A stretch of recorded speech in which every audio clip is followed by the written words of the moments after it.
Parlons donc de quelques éléments de préparation et la mise en exécution des massacres perpétrés au stade du 28 septembre.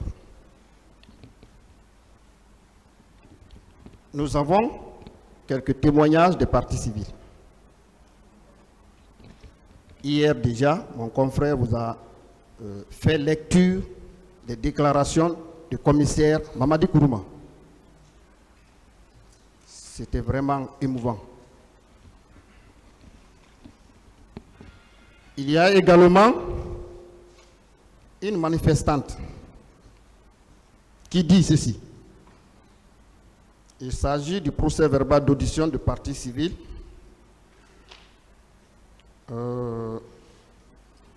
établi le 28 avril 2010.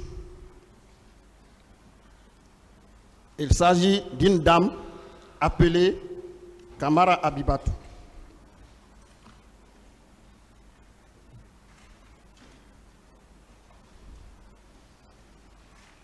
Elle dit ceci. Ces gendarmes sont venus garer, nous observer sans réagir. Puis, ils sont repartis. Nous avons donc continué notre chemin jusqu'au niveau du carrefour Makiti, à Koronti, où nous avons rencontré des militaires qui ont lancé des gaz lacrymogènes pour nous disperser avec des matraques.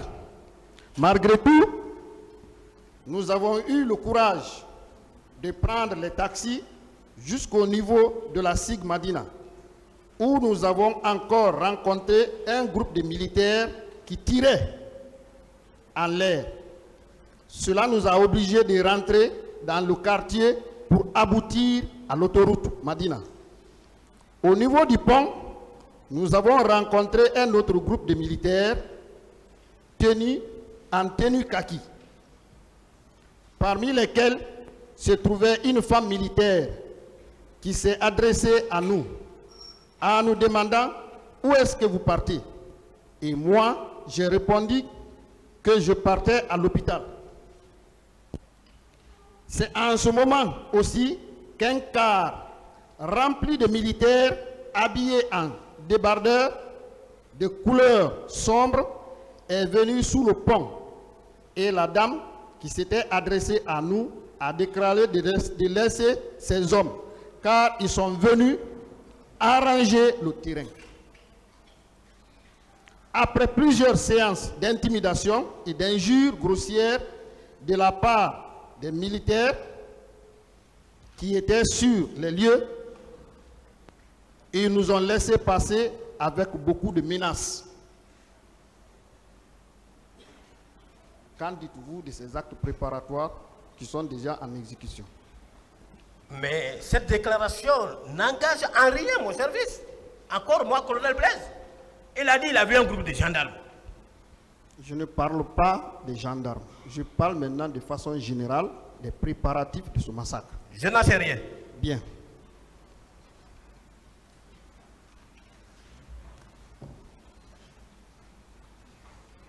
Il y a également une autre dame.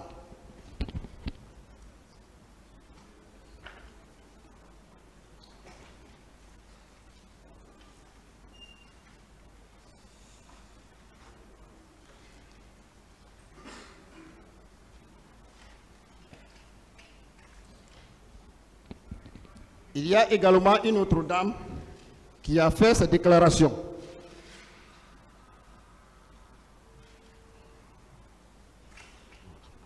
Permettez-moi, voilà. Il s'agit de Aïssata Diallo.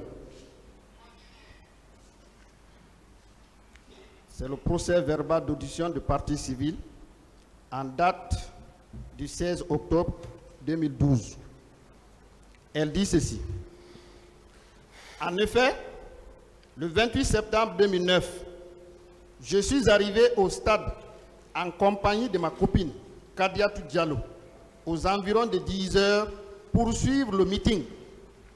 Alors que nous prenions place sur le gradin, non loin du portail, certains manifestants dansaient, chantaient, alors que d'autres priaient sur la pelouse. 30 minutes après, nous avons entendu des tirs d'armes automatiques, suivis de l'infiltration des militaires dans l'enceinte du stade. Dans la panique, j'ai pu m'échapper avec beaucoup d'autres en passant par une petite porte. Dans ma fuite, j'ai marché sur une vieille tôle qui traînait par terre, laquelle m'a blessé sur le pied droit. Malgré cette blessure, j'ai pu rejoindre mon domicile. De là, je me suis rendu au centre médical Sainte-Anne-Marie, où j'ai eu droit à des soins. Je mets à votre disposition la copie du certificat médical qui m'a été délivré à cet effet. Est-ce hier? Ma blessure s'est déjà consolidée. Est-ce hier? Ce sont les gendarmes que j'ai vus tirer, mais je ne peux les identifier. Mon colonel. Oui, maître.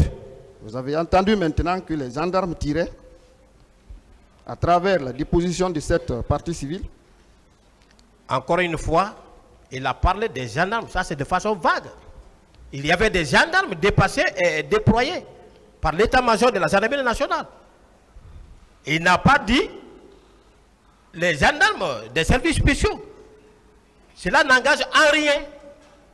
Ma propre personne n'engage en rien mon service. Bien. Mon colonel. Maître. En bon procureur, vous avez eu à parler de repentir actif tardif lors de vos déclarations ici, n'est-ce pas? Lorsque vous aviez parlé du commandant Toumba, ses agissements au stade, n'est-ce pas? Oui, selon la déclaration que vous avez eu à faire concernant certains leaders. Voilà. Bien. Nous allons parler donc du repentir actif tardif. Est-ce que quelqu'un qui commet des actes répréhensibles et qui se repentit en allant vers sa victime, prendre sa victime et l'envoyer dans un centre hospitalier, est-ce qu'il est poursuivable selon vous? Ça, c'est très grave. Quelqu'un qui pose, comme vous venez de dire, des actes répréhensifs, hein? Après il se repent. Moi, à l'école de la gendarmerie nationale, on m'a dit que quelqu'un qui empoisonne, après pris de remords, il intervient pour sauver la victime. Se repentir n'efface pas l'infraction. Ça, c'est depuis l'école nationale de la gendarmerie. Hein? Pendant la formation, à plus forte raison, vous, avocats, juristes. Bien.